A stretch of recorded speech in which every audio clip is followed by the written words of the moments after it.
성부와 성자와 성령의 이름으로 아멘. 하늘을 우러러. 사랑하올 하나님 아버지 뜻 안에서 예수님과 어머니 하나 되신 성심의 용에 되어 기도드립니다. 아버지, 어서 빨리 아버지의 뜻으로 인류를 다스려 주시옵소서. 또 아버지께 모욕과 역겨움만을 드리고 영혼을 속이는 벌써 수년 전에 열쇠를 되돌리신 이제 이 교회를 완전히 없애버리시고 아버지의 뜻으로 다스리실 수 있는 아버지의 뜻에 정말 진실로 충직하고 그러한 충직한 종들이 가득한 신적 질서로 무장되어 있는 그런 피아 교회를 어서 빨리 세워주시옵소서. 그래서 완벽하신 아버지의 뜻이 저희들을 다스려 주시옵기를 저희는 갈망으로 청원드립니다. 아버지, 과거 구약시대에 배은망덕한 백성은 이제 우리에게 왕을 달라고 아버지께 청원드렸습니다. 그때 받으셨던 그 아프신 상처를 저희들이 대신 위로드리기를 간절한 갈망으로 청원드립니다. 그래서 저희들은 그들이 아버지께 모욕 들었던 것을 다 되갚아 아버지께 기쁨으로 돌려드리기 위해 아버지만이 저희를 다스려 주시기에 마땅하신 분이심을 끊임없이 고백하며 어서 빨리 아버지께서 다스려 주시옵기를 진정한 원희의 나라에서 갈망으로 청원드리오니 아버지 저희들을 다스려 주시옵소서. 특히 불쌍한 대한민국과 그리고 아버지께서 사랑하시는 새천년 왕국의 중심이 될 피학교회를 어서 빨리 다스려 주시옵기를 간곡한 갈망으로 청원드리오니 아버지 지체치 마시고 모두 이루어 주시옵소서. 특별히 어머니께 이 모든 기도를 어머니 하나 되신 성심에 봉헌드립니다. 이 모든 기도 우리 주 예수 그리스도의 이름으로 기도드리나이다. 아멘. 성부와 성자와 성령의 이름으로 아멘. 안녕하십니까. 하느님의 뜻 선교의 피아수녀입니다. 자, 오늘도 성경을 통해서 예수님과 어머니께서 우리들에게 가르쳐 주시는 지고하신 아름다운 정신세계 여러분들과 함께 학습해 보도록 하겠습니다. 2021년 3월 16일 사순 제4주간 화요일입니다. 제1독서 에제키엘 예언서 47장 1절에서 9절 12절까지의 말씀입니다. 그 무렵 천사가 나를 데리고 주님의 집 어기로 돌아갔다. 이 주님의 집 정면은 동쪽으로 다 있었는데 주님의 집 문지방 밑에서 물이 솟아올라 동쪽으로 흐르고 있었다.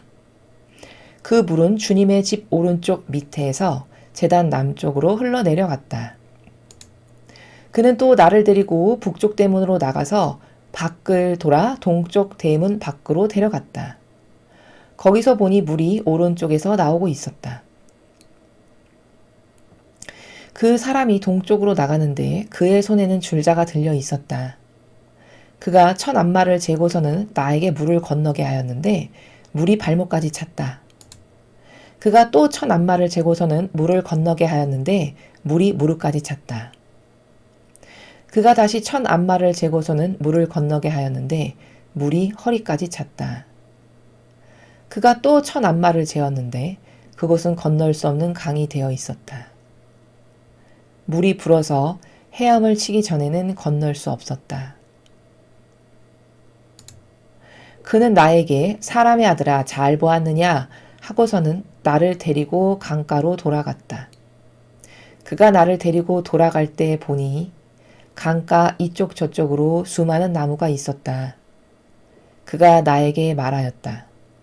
이 물은 동쪽 지역으로 나가 아라바로 내려가서 바다로 들어간다. 이 물이 바다로 흘러들어가면 그 바닷물이 되살아난다. 그래서 이 강이 흘러가는 곳마다 온갖 생물이 우글거리며 살아난다. 이 물이 닿는 곳마다 바닷물이 되살아나기 때문에 고기도 아주 많이 생겨난다. 이렇게 이 강이 닿는 곳마다 모든 것이 살아난다. 이 강가 이쪽 저쪽에는 온갖 과일나무가 자라는데 잎도 시들지 않으며 과일도 끊이지 않고 다달이 새 과일을 내놓는다. 이 물이 성전에서 나오기 때문이다. 그 과일은 양식이 되고 잎은 약이 된다. 주님의 말씀입니다. 하느님 감사합니다. 자, 여러분께서 오늘 저와 함께 읽으신 이 에제키엘 예언서 47장, 여기서 묘사하고 있는 도대체 이 부분은 어떤 것에 대해서 말씀을 하시는 것인가 평소에 궁금하셨던 분들이 많이 계셨을 것이라고 생각이 됩니다. 자, 오늘 말씀하신 이 부분은 지금 물이 성전에서, 주님의 집을 성전이라고 이야기하는데요. 성전에서 물이 나와가지고 그 물이 결국 바다까지 들어가게 되죠. 그래서 물이 점점 불어나더니 아라바로 내려가서 결국엔 바다까지 들어가는데, 그 바다로 들어가면 그 바닷물이 이 성전에서 나오는 물이 닿는 순간 막 다 되살아나서 수많은 생명체가 우글거리고 뭐 이렇게 이야기를 합니다. 자, 근데 그 우글거리는 생명체가 생기게끔 하는 그 물의 근원지가 성전이라는 거예요. 그럼 여기서 성전이라고 묘사하는 바로 이 주님의 집이라고 하는 이 부분은 무엇을 두고 말씀하시는 것인가 하면 예수님의 몸을 두고 말씀하시는 겁니다. 어디서 그 증거를 확증적으로 말씀드릴 수 있냐?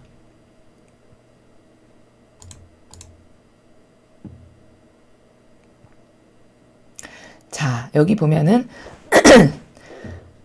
거기서 보니 물이 오른쪽에서 나오고 있었다. 2절 후미에 이렇게 쓰여 있죠. 바로 예수님의 늑방, 오른쪽 늑방이죠. 그 예수님의 오른쪽 늑방에서 물이 흘러나오고 있음을 이렇게 이야기하고 있는 겁니다. 그래서 앞에 전반부는 물이 동쪽으로 흐르고 있었는데 주님의 오른쪽 밑에서 제단 남쪽으로 흘러 내려갔더니 또 인도하는 사람을 따라서 밖으로 가보니까 북쪽 대문으로 가서 밖을 돌아서 동쪽 대문 밖으로 데려갔다. 여차저차 해서 결국에는 보니까 어디서 나오나, 그 물이 어디서 나오나 보니까 오른쪽에서 나오고 있었다. 이렇게 이야기하고 있습니다. 바로 이게 예수님의 몸, 곧 성전 맞으시죠? 예수님의 그리스도의 몸이 성전이신데 그 오른쪽 늑방에서 나오는 물을 여기 2절에서 거기서 보니 물이 오른쪽에서 나오고 있었다. 이렇게 이야기하고 있는 것입니다.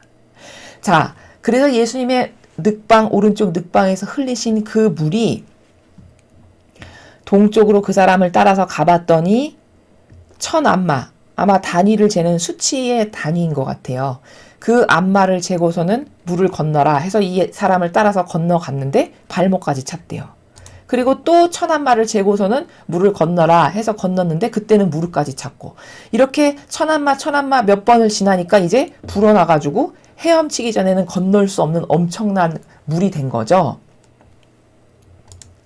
그리고서 자, 사람의 아들아 잘 보았냐? 지금 에제키엘 예언자를 데리고 이 주님의 천사가 이런 것을 다 지금 보여주는 상황입니다. 자, 잘 봤냐? 하고 강가로 돌아갔대요. 자, 이렇게 많은 물이 강에서 천암 맞으니까 또 불어나고 이렇게 해서 엄청나게 건널 수 없는 강이 되었다. 이게 무슨 말씀이시냐?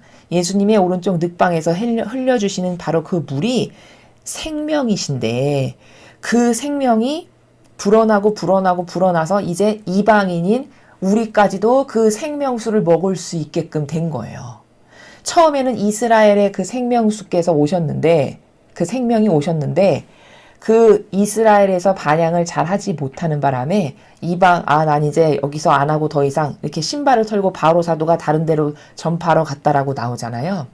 그것을 기점으로 하여 그 예수님의 생명께서 다 이방인 세력까지도 전파되고 점점 범주가 넓어지는 거죠. 물이 불어나듯이. 그래서 점점 넓어져가지고 이제 이 동쪽의 작은 나라인 우리나라에게까지 복음이 선포돼서 여기까지 그 생명이 전달되는 이런 과정을 이야기하시는 겁니다. 그래서 잘 봤냐 해서 다시 강가로 돌아갔대요. 그리고 돌아갈 때 보니까 강가 이쪽 저쪽에 수많은 나무가 있었다라고 이야기하죠. 그러면서 그 천사가 이 불은 동쪽 지역으로 나가서 아라바로 내려가서 바다로 들어간다. 물이 바다로 들어가면 바닷물이 되살아난다. 이렇게 이야기를 하더라는 거죠. 이 물의 특징이 뭡니까? 지금 예수님의 늑방에서 흘려주시는 여기 성전이라고 묘사하고 있는 그 성전에서 나오는 물이 닿는 데마다 다 생명이 되는 거예요. 모든 생명이 다 살아나는. 과연 그런가? 여러분 생각해 보십시오. 복음이 선포되는 곳마다 그 사도행전이나 이런 사도들의 이야기를 보면 사도들이 가서 복음을 선포하는 데가 막 다 기적이 일어나고 무슨 역사가 일어나고 막 하느님을 믿고 막 한 번에 5,000명 세례주고 이런 일이 생기죠. 그게 뭐예요? 그 물이 닿는 곳마다 이렇게 바닷물이 다 살아나고 이렇게 되는 일이 실제로 그렇게 있었다는 것을 우리가 확인할 수 있는 것이죠. 또 우리도 보십시오. 우리 이 개인도 개인의 관점도 마찬가지예요. 이 진리를 듣기 이전에 여러분께서 이 생명, 예수님께서 주시는 이 말씀, 이 생명을 접하시기 이전과 접한 이유를 한번 영혼이 어떻게 달라졌나 잘 곰곰이 생각해 보세요. 이제 접하시기 시작하셨다면 꾸준히 들어보십시오.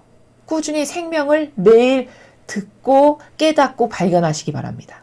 그러면 여러분이 1년, 2년, 3년, 10년 이렇게 지나면 지날수록 과거의 나의 그 정신과는 완전히 현격하게 달라진 본인을 자신도 인정할 수밖에 없을 만큼 발견하게 됩니다. 이게 다 뭐죠?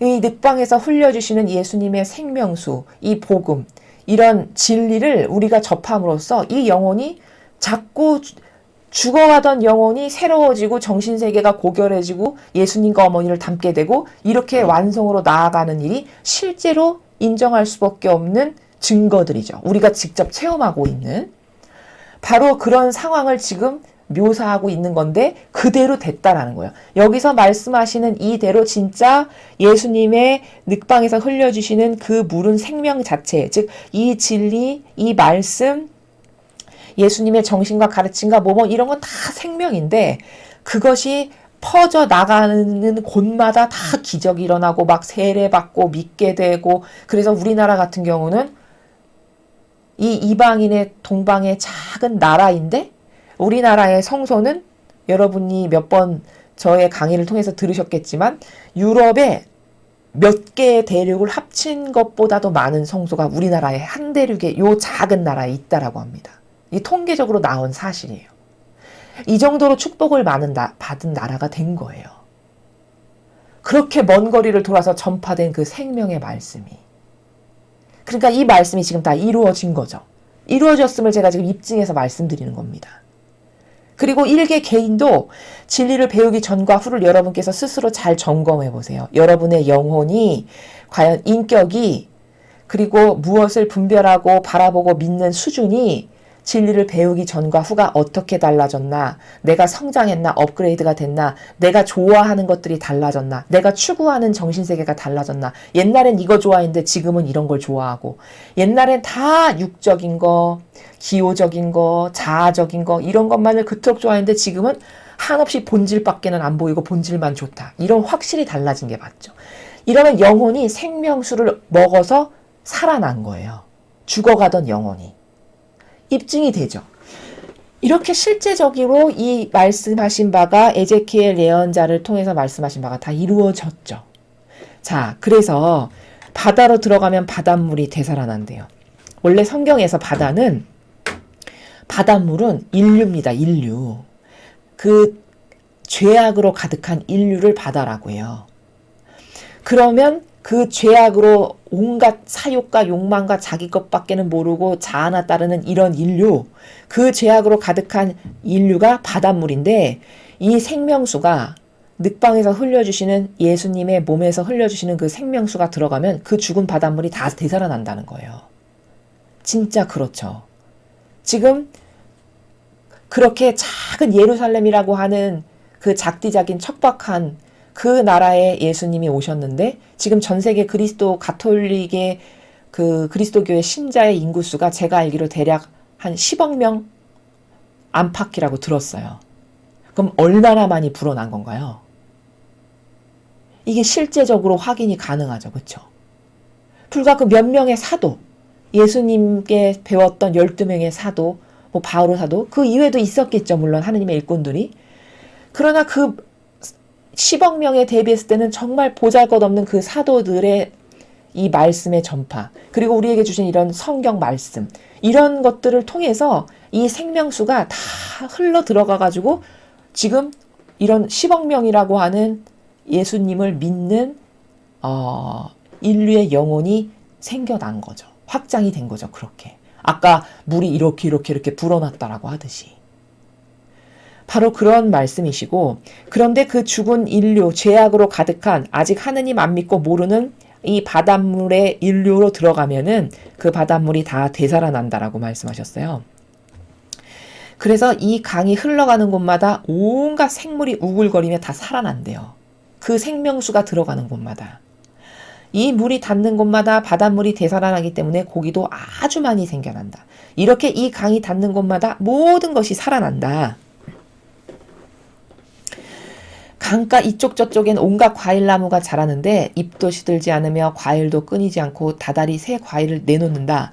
이 물이 성전에서 나오기 때문이다. 성전, 즉 예수 그리스도의 늑방에서 흘려주시는 오른쪽에서 나온 그 물, 그 성전에서 나오기 때문이다. 그 과일은 양식이 되고 잎은 약이 된다. 이렇게 말씀하셨거든요. 자, 여기서 중요한 것은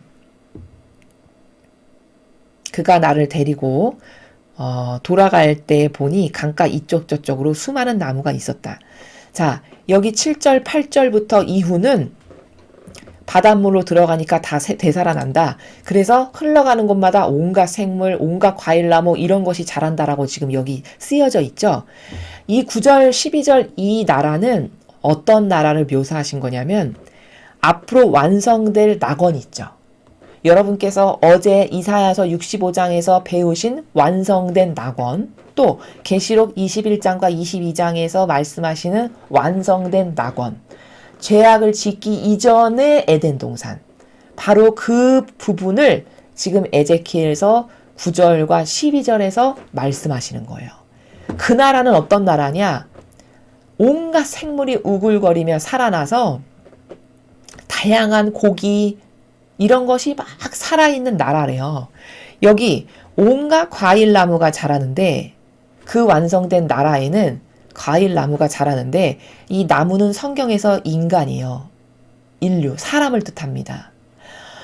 그럼 온갖 과일나무라는 것은 다양한 종류의 사람이죠. 그렇죠? 온갖 과일나무니까.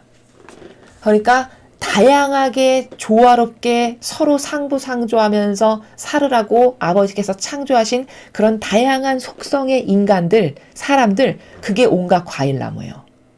그 완성된 낙원에는 이렇게 온갖 과일나무가 강가 이쪽 저쪽에 자라난대요. 그렇게 영혼들이 본연의 자신을 찾고 본연의 독특한 고유한 속성을 다 발현해서 그래서 아름답게 꽃 피운다라는 거예요. 그 낙원에는. 근데 그 과일나무가 자라는데 잎도 시들지 않으며 과일도 끊이지 않고 다달이 새 과일을 내놓는다. 이렇게 다양한 종류의 속성을 가지고 있는 영혼들이, 사람들이 서로 조화롭게 상부상조하면서 서로 도와주면서 살아가는데 그 잎도 안 시들고 다달이 새 과일을 내놓는다는 거예요. 여기서 이 새 과일은 뭐냐면 새로운 생명입니다. 생명. 즉 다양한 영혼의 양식들을 그 영혼들이 창조해서 만들어낸다는 거예요. 그러니까 쉽게 말하면 인간이 이렇게 안 아프고 올바르게 살려면 칼슘도 필요하고 나트륨도 필요하고 뭐 칼륨도 필요하고 C도 필요하고 비타민 B도 필요하고 이렇죠. 이렇게 다양한 영혼을 이렇게 하나만 있으면 되는 게 아니라 이런 다양한 양식들, 이런 것들이 바로 이 과일이라고 비유되는 것이에요. 그렇게 그 천상의 낙원에는 그런 다양한 영혼의 양식들이 아주 풍요롭고 또 잎은 약이 된다. 이 잎은 뭘까요? 가르침. 이런 예수님의 가르침, 성모님의 가르침. 그 가르침을 들으면 영혼이 치유되죠. 나아지죠. 즉 약이 되지 뭡니까? 그렇죠? 그렇게 그 낙원의 잎은 가르침으로써 영혼이 그 가르침을 통해서 치유되고 나아지고 개선되고 생명으로 반짝거리고 본연의 자기를 찾게 되는 이런 가르침들. 그것이 잎이고 이 과일은 새로운 생명, 다양한 영혼의 양식. 그게 바로 다양한 종류의 과일들이에요. 이런 것이 끊이지 않고 풍성한 이런 곳이 새로운 완성될 낙원, 완성될 낙원이라는 것은 바로 이런 곳이다 라는 것을 지금 12절 9절에서 말씀해 주시는 겁니다. 그래서 제가 어저께 설명을 드릴 때 여러분은 새 예루살렘, 새 하늘, 새 땅 그러면 계시록에만 쓰여 있는 거라고 생각하시기 쉽지만 그렇지 않습니다 라고 말씀을 드렸죠. 어제 배웠던 그 이사야서 65장도 사실은 새 하늘, 새 땅에 대해서 벌써 그때부터 그런 날이, 그런 낙원이 완성될 거라는 것을 말씀하신 것이고, 오늘 여기 나오는 에제키엘의 일부의 이 후반부도 낙원이라는 곳이 도대체 어떤 곳이야? 상상이 잘 안 돼. 추상이 안 돼. 이런 곳이다라는 거예요.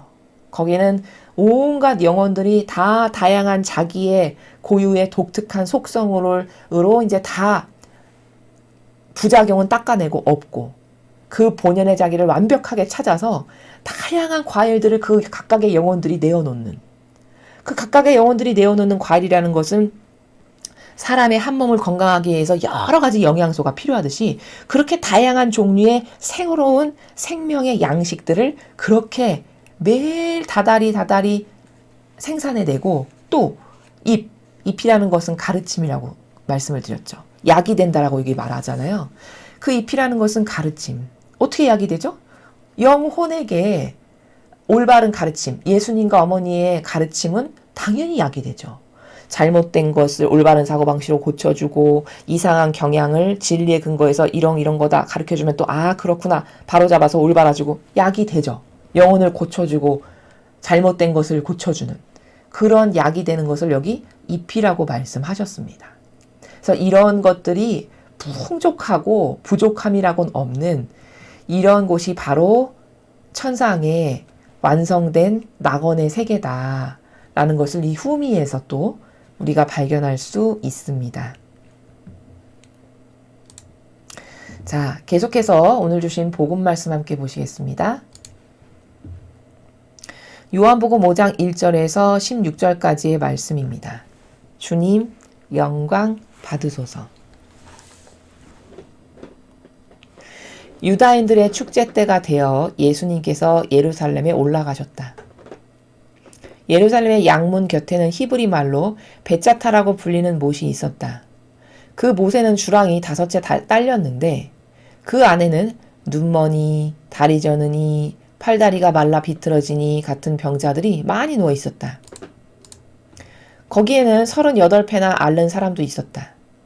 예수님께서 그가 누워있는 것을 보시고 또 이미 오래 그렇게 지낸다는 걸 아시고는 건강해지고 싶으냐 하고 그에게 물으셨다. 그 병자가 예수님께 대답하였다. 선생님, 물이 출렁거릴 때 저를 못 속에 넣어줄 사람이 없습니다. 그래서 제가 가는 동안에 다른 이가 저보다 먼저 내려갑니다. 예수님께서 그에게 말씀하셨다. 일어나 네 들것을 들고 걸어가거라. 그러자 그 사람은 곧 건강하게 되어 자기 들것을 들고 걸어갔다. 그날은 안식일이었다. 그래서 유다인들이 병이 나은 그 사람에게 오늘은 안식일이요.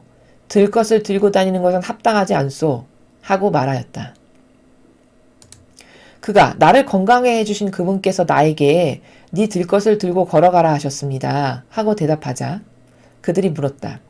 당신에게 그것을 들고 걸어가라 한 사람이 누구요? 그러나 병이 나은 이는 그분이 누구이신지 알지 못하였다. 그곳에 군중이 몰려 있어 예수님께서 몰래 자리를 뜨셨기 때문이다. 그 뒤에 예수님께서 그 사람을 성전에서 만나시자 그에게 이르셨다. 자, 너는 건강하게 되었다. 더 나쁜 일이 너에게 일어나지 않도록 다시는 죄를 짓지 마라. 그 사람은 물러가서 자기를 건강하게 만들어주신 분은 예수님이시라고 유다인들에게 알렸다. 그리하여 유다인들은 예수님께서 안식일에 그러한 일을 하셨다고 하여 그분을 박해하기 시작하였다. 주님의 말씀입니다.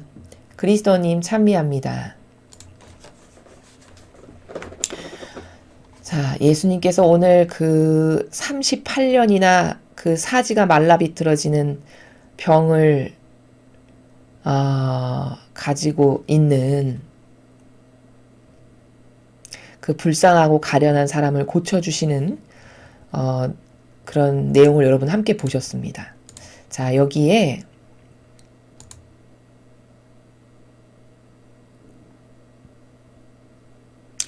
자, 여기 보십시오. 여기 7절에 예수님께서 38패나 그렇게 누워 있는데 그 주랑에 들어만 가면은 나아질 텐데 자기가 거기 가기 전에 다른 사람들이 항상 먼저 들어가는 거예요. 왜냐면 이 사람은 몸이 불편하니까 도와주지 않고는 도저히 거기 갈 수가 없잖아요. 근데 아무도 도와주는 사람이 없는 거죠. 그리고 그냥 이기심으로 그냥 먼저 필요한 사람들이 얼른 재빠르게 들어가니까 이 사람 차례는 항상 오지가 않는 거예요. 도와주는 사람도 없고. 그렇게 38년을 앓는 것을 보니 그 자비하신 예수님께서 얼마나 불쌍하게 여기셨을까요? 그쵸? 그러니까 이제 그 사람이 그렇게 오랜 시간을 아프다는 걸 아시고는 건강해지고 싶으냐 이렇게 먼저 다가가서 물어보십니다. 그러니까 예수님께서 치유하시는 방법은 굉장히 다양해요. 여러분, 어떤 정형화된 틀이 있진 않습니다. 갈망을 해야 불러야 고쳐주시는 경우도 있고, 지금 이 사람 같은 경우는 갈망해서 뭐 부르거나 할 수 있는 처지도 사실 안 되죠. 몸이 마비가 온 사람이니까. 그런데 마음으로는 얼마나 낫고 싶겠어요. 그 갈망의 마음을 다 아시겠죠? 그러니까 그냥 다가가세요. 그래서 물어보십니다. 먼저 건강해지고 싶으냐. 마음속 그림자를 아시니까 이 사람의 마음이 어떤지를 너무 잘 아셨겠죠. 그러니까 그 병자가 이렇게 대답을 하는 거예요. 선생님, 물이 출렁거릴 때 저를 못 속에 넣어줄 사람이 없습니다. 그래서 제가 가는 동안에 다른 이가 저보다 먼저 내려갑니다.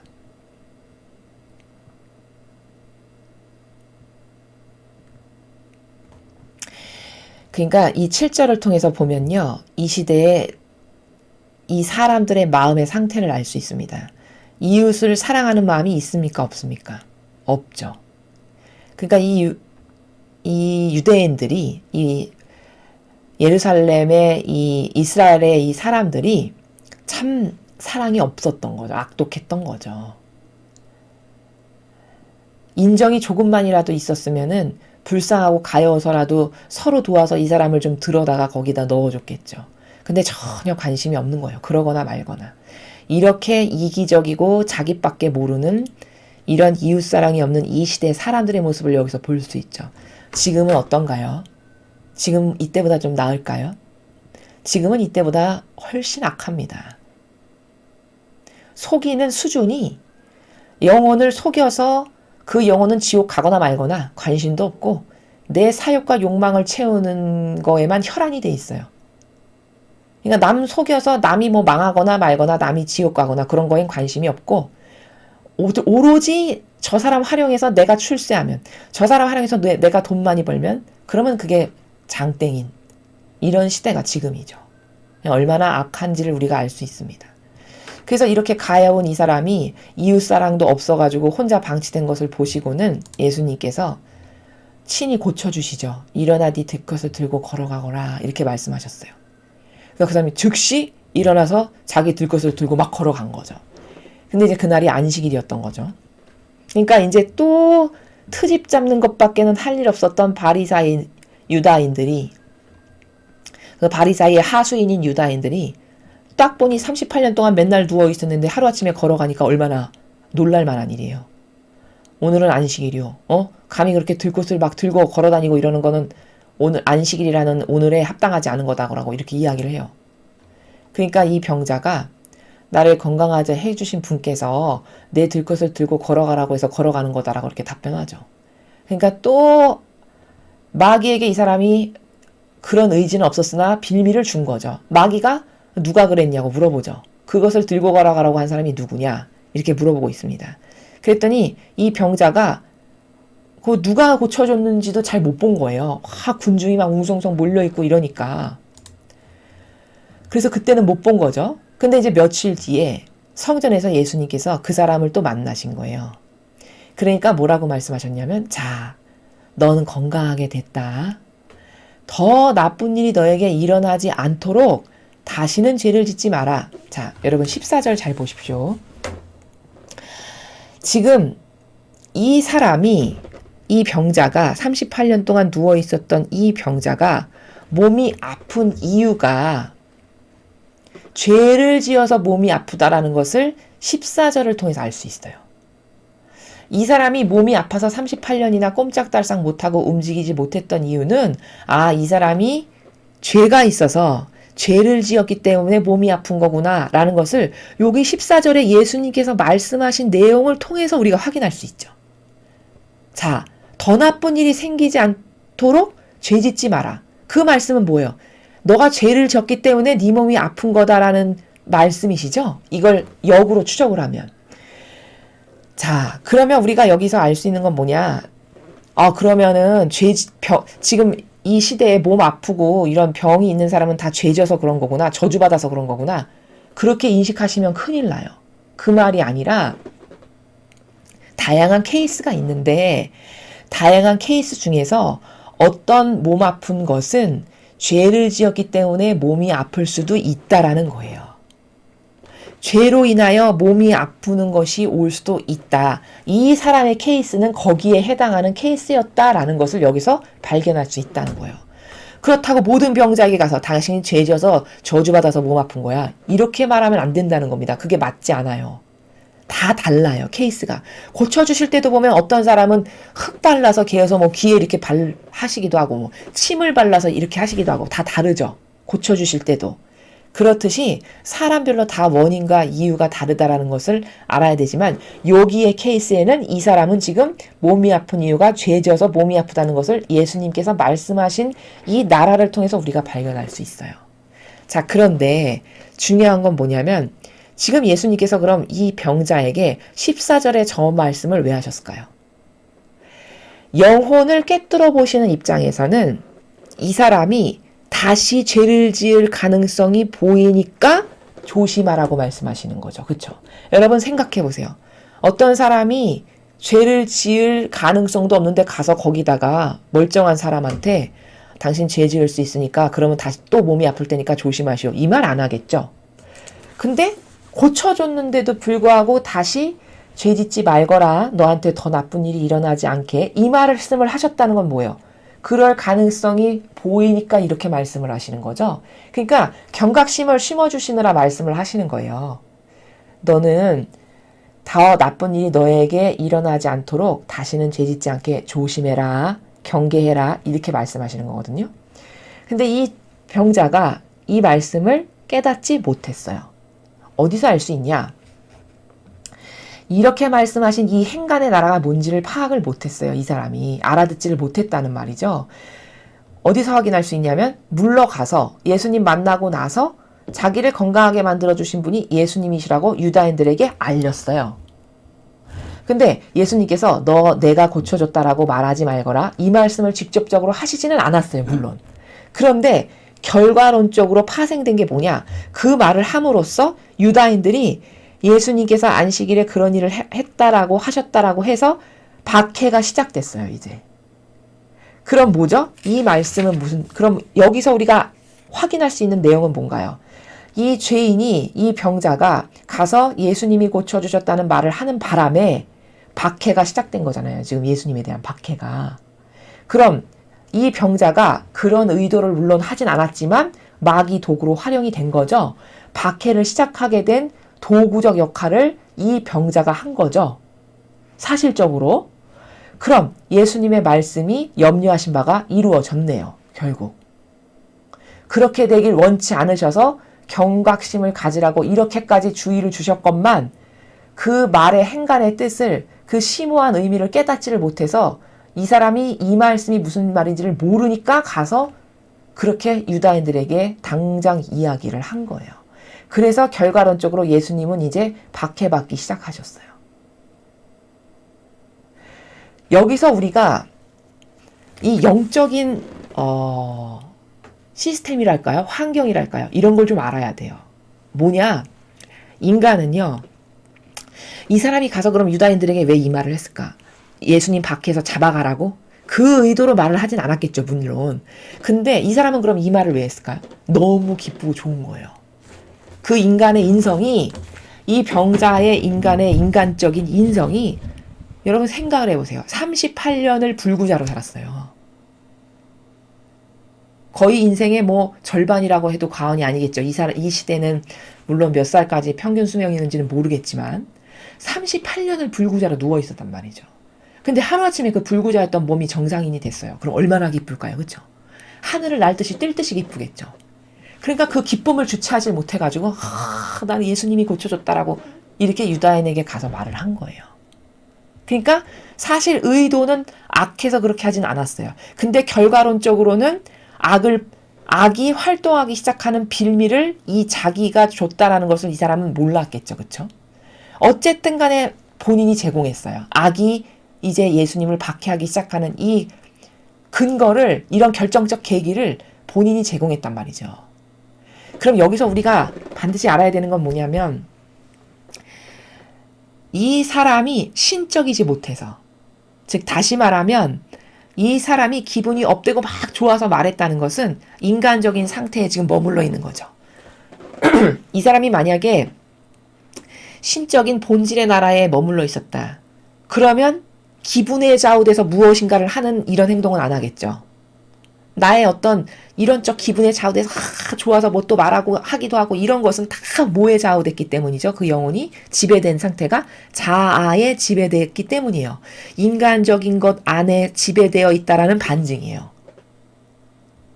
즉 답은 뭐냐? 결론은 뭐냐? 인간적인 것은 이렇게 백해무익하다. 이게 답이에요.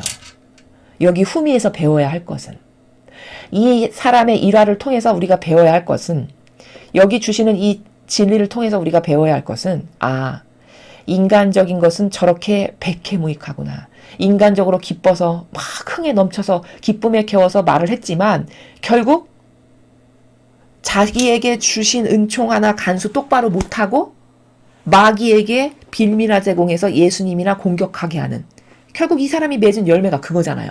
은총 받아서 결국 맺은 열매가 예수님 박해하게 한 게 다예요. 그럼 뭐 한 거예요? 자신이 받은 은총을 결국 마귀에게 빌미나 제공해 주는데 써버린 거죠. 의도는 안 했지만 물론 결과론적으로 그렇죠. 그럼 이 사람은 왜 그런 마귀의 유혹에 쉽게 넘어갔을까요? 자기의 기쁨 정서를 따라서, 기분을 따라서, 감성을 따라서 그런 거죠. 그렇죠? 그럼 이 감성을 따르고 기쁨을 따르고 이게 다 무슨 나라냐? 인간적인 나라예요. 그게 다. 인간적이다 라면 다 고기예요. 범주가. 그러나 만약에 진리 안에서 살고 신적인 것, 정신세계 안에서만 살았다. 그러면 예수님께서 14절의 말씀을 하셨을 때 캐치를 하게 돼요. 사람이. 더 나쁜 일이 나에게 일어나지 않도록 죄짓지 말라는 것은 나에게 그럴 가능성이 있어서 말씀하시는 거고, 나는 입단속을 잘해야 되겠구나. 이런 식으로 캐치가 가능하다고요. 신적인 나라에서 살면. 그럼 저렇게 가서 무모하게 물어도 안 받는데, 유다인들이 와서 또 물어본 것도 아니잖아요. 자기 발로 간 거 아니에요. 물어도 안 받는데 제 발로 가서 빌미를 제공하는 이런 어리석은 일은 안 하겠죠. 그러니까 뭐냐면은 사람들은요, 이 인간적이다 하면 굉장히 막연하게 생각을 하세요. 그게 왜 그렇게 나쁘지? 그게 뭐 그렇게 죄야? 아니 인간적인 것 없는 사람이 어딨어? 심지어 이렇게도 말을 해요. 어떤 지식인은, 제가 이렇게 말하는 지식인도 봤어요. 우리나라에서 이름만 대면 다 아실 분인데, 자애심과 이기심이 사람을 망칩니다. 이렇게 이야기했더니 뭐라고 답변을 했냐면, 그분이 그건 어쩔 수 없이 인간이라면 누구나 다 갖고 있는 것이고, 이렇게 이야기를 해요. 그게 우리나라에서 높은 학벌에 괜찮은 대학 나왔고 모 신문사에 주필을 하시는 이런 분이신데, 근데 그럼 뭐 자애심과 이기심이야, 인간이라면 뭐 누구나 다 어쩔 수 없이 갖고 있는 거 아니겠습니까? 이렇게 이야기를 해요. 이게 뭐냐? 아무리 학벌이 대단하다 한들 그 세계가 다 인간적인 세계예요. 그 세계에 살면 발전이 있을까요? 없을까요? 없어요. 그 세계에 살아가면 이 병자같이 시키지도 않았는데 유다인에게 가서 이런 것을 말하는 이런 어리석은 일을 자기는 안 할 거라고 절대 보장하면 안 돼요. 이런 상황이 닥치면 그런 류는, 그런 인간적인 것 안에서 살면 누구나 다 이런 유혹에 넘어갈 수 있어요. 그래서 인간적인 것은 갖고 있어봤자 백해무익하다는 거예요. 여러분, 이 사람 얼마나 손해봤나요? 은총을 더할 나위 없이 받았는데 그 은총의 효용과 가치를 기껏 갖다가 쓴다는 게 마귀에게 갖다 빌미 제공하는 데다가 자기가 받은 은총을 다 갖다 쓴 거지 뭐예요. 그쵸? 즉 예수님이 마치 예언처럼 말씀하신 14절이 이루어졌어요. 실제적으로. 그런 일이 있을까봐 너는 더 나쁜 일이 너한테 일어나지 않게 죄짓지 말거라. 이렇게 했는데 가서 그것을 했죠. 결국에는. 그러니까 14절에 염려하신 나라가 결과론적으로 자기가 행한 나라가 된 거예요. 그래서 우리가 여기서 발견할 수 있는 거는 인간적이라는 게 얼마나 내 영혼의 효용과 가치와 질적 수준과 인격을 바닥을 치게 하는 것인가 라는 것에 대해서 오늘 이 복음을 통해서 철저히 발견해야 된다라는 것이죠. 그러나 인간은 그렇게 인간적인 것에 대해서 엄청 관대해요. 제가 좀 전에 말씀드렸던 어떤 그 분처럼, 그런 지식인처럼 그런 인간적인 것은 마치 갖고 있는 게 지극히 당연한 거다라고 말하는, 그러면 그렇게 갖고 있는 게 당연하다라고 인정해버리면 그 수준을 뛰어넘을 수 있을까요? 없을까요? 죽는 날까지 그 인간적인 프레임에서 절대 나올 수 없습니다. 그러면 다 대동소이하게 이렇게 마귀에게 활용당하다가 죽는 인생을 맞이할 수밖에 없어요. 그게 우리의 한계입니다. 인간의. 그래서 끊임없이 인간적인 것을 죽여라, 자아를 죽여라, 자아를 버려라, 자기 배제를 해라. 그래서 그것을 강조하시는 거예요. 이렇게 활용당하니까 마귀에게. 우리는 오늘 에제키엘 예언서를 통해서 예수님의 그 가르침이라고 하는 그 정신이라고 하는 생명수가 과연 대륙을 돌고 돌아 이 작디 작은 동방의 나라에까지 미쳐서 상상할 수 없는 많은 은총과 축복을 받았다라는 것을 진짜 그 말씀이 이루어졌음을 확인했고요. 그러나 그 말씀의 후반부는 그렇게 예수님의 생명수가 발판이 돼서 그것을 기점으로 돼서 마침내는 이제 천상의 나라에 완성된 낙원에 이르기까지를 쭉 묘사하시는데, 말씀하시는데, 그 천상의 낙원은 다달이 그 다양한 종류의 독특한 고유성을 가지고 있는 영혼들이 다양한 과일의 그 끊임없는 생명의 열매를 내고, 또 이 가르침이라고 하는 사람의 영혼을 치유시켜주고 새로워지게 하는 그 가르침의 이파리, 그 약, 영혼의 약이 되게 하는 그런 것으로 차고 넘쳐나는 그런 완성된 아름다운 세계다라는 것을 대해서 그 에제키엘 예언자를 통해서 우리에게 미리 말씀해 주시고 가르쳐 주시는 내용이다. 이것은 연계성이 계시록과도 어제 배운 이사야 예언서하고도 다 무관하지 않고 연결되어 있는 다중적이고 영속적으로 말씀하시는 아버지의 통상 다스림의 방법이다라는 것이고요. 복음에서는 왜 인간적인 것을 버려야 할까? 왜 인간적인 것이 내 영혼에 백해무익할까? 그것의 답을 오늘 보여줍니다. 우리도 그렇게 활용당하지 않으려면, 기껏 은총 받았는데 결국 맺은 열매가 예수님 박해하는 세력에다가 정보 갖다 준 게 다죠. 이런 열매 맺지 않으려면 진짜 인간적인 것을 쓰레기로 여기고 버릴 줄 아는 사람이 똑똑한 거고 지성인이고, 그리고 프로세스적인, 진리에 근거하여 프로세스적인 사고방식을 할 줄 아는 사람이다. 나도 그런 사람이 되어야지 라는 다짐을 하시고 그런 노력을 하시면 좋겠습니다. 이상으로 2021년 3월 16일 사순제 4주간 화요일 복음 해설을 마치겠습니다. 감사합니다.